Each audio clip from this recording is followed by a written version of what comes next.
Kiranya Tuhan memberkati kita semua dalam sukacita dan damai sejahtera. Amin.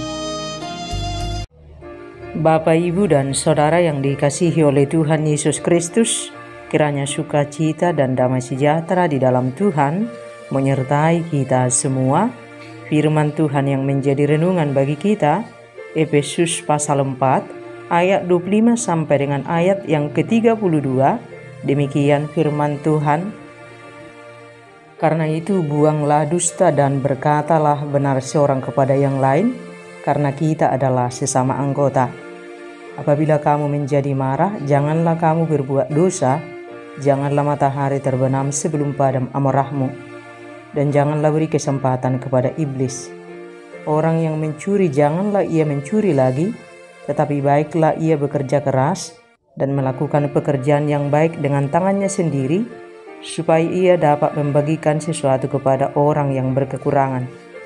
Janganlah ada perkataan kotor keluar dari mulutmu, tetapi pakailah perkataan yang baik untuk membangun di mana perlu, supaya mereka yang mendengarnya beroleh kasih karunia.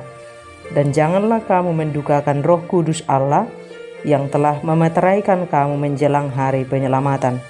Segala kepahitan, kegeraman, kemarahan, pertikaian, dan fitnah hendaklah dibuang dari antara kamu, demikian pula segala kejahatan.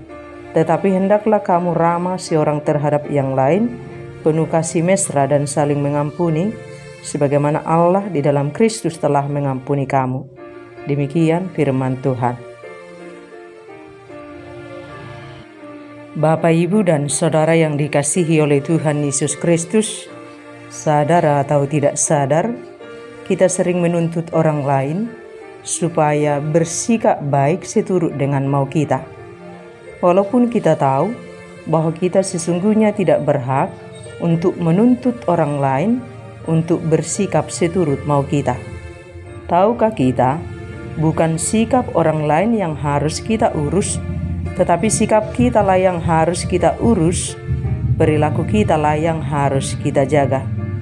Sebagai ciptaan baru di dalam Kristus, kita semua bertanggung jawab untuk hidup dalam sikap yang baik seturut dengan kehendak Tuhan.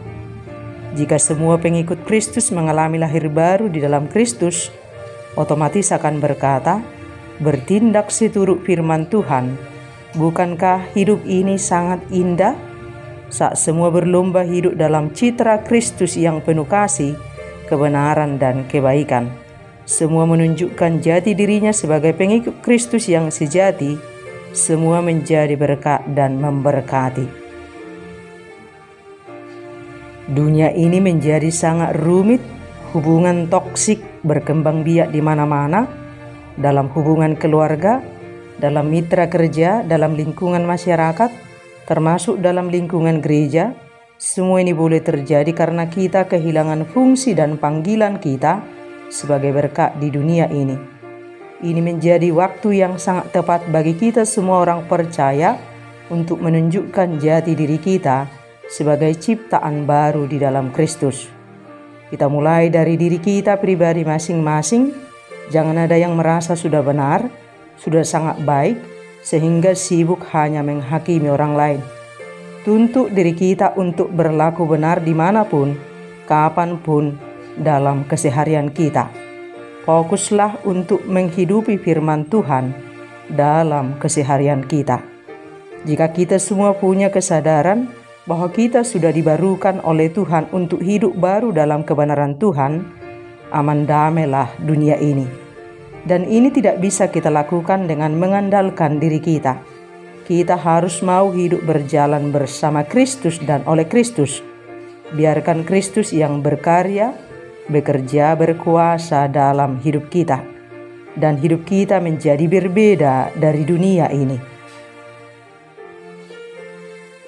Dan tidak hidup lagi di dalam dosa, tetapi berkata benar seorang kepada yang lain, karena kita semua sesama anggota dalam tubuh Kristus. Saat marah tidak bertindak melakukan dosa, tidak menyimpan dendam, dan memberi pengampunan supaya tidak jatuh dalam dosa. Kita sudah dimenangkan oleh Tuhan. Jangan beri kesempatan kepada iblis taruh iblis di bawah kaki kita. Dan semua kita yang telah lahir baru di dalam Kristus bertanggung jawab untuk melakukan pekerjaan kita dengan tekun sebagai wujud ketaatan kita kepada Tuhan. Apapun pekerjaan kita, mari kita kerjakan dalam kehendak Tuhan. Pekerjaan kita adalah ibadah kita kepada Tuhan. Di setiap tangan yang sungguh-sungguh bekerja, Tuhan pasti memberkati. Yang penting, Tuhan pasti cukupkan. Bahkan Tuhan akan memberi kelimpahan supaya kita dipakainya menjadi saluran berkat. Orang yang lahir baru dan ciptaan baru di dalam Kristus tidak akan mengambil yang bukan bagiannya. Dan termasuk dengan mulut kita gunakan untuk memberkati. Jangan ucapkan jika hal itu tidak berguna.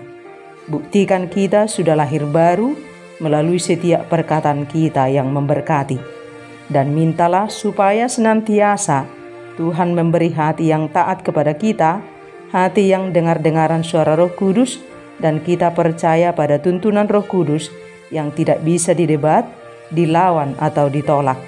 Dan mari kita senantiasa memaksa diri kita untuk mengalami kasih Tuhan yang mendamaikan hati kita, latih diri kita untuk beristirahat dalam hadirat Tuhan, supaya saat terjadi badai, kita dimampukan mengendalikan hati kita supaya tidak tumbuh kepahitan, kegeraman, kemarahan, pertikaian dan fitnah.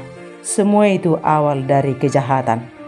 Panggilan kita sebagai ciptaan baru di dalam Kristus yang sudah dibarukan dan terus diajar untuk menunjukkan hidup dalam kasih Kristus melalui sikap keseharian kita, yakni ramah seorang kepada yang lain, penuh kasih mesra dan saling mengampuni, sebagaimana Allah di dalam Kristus telah mengampuni kita.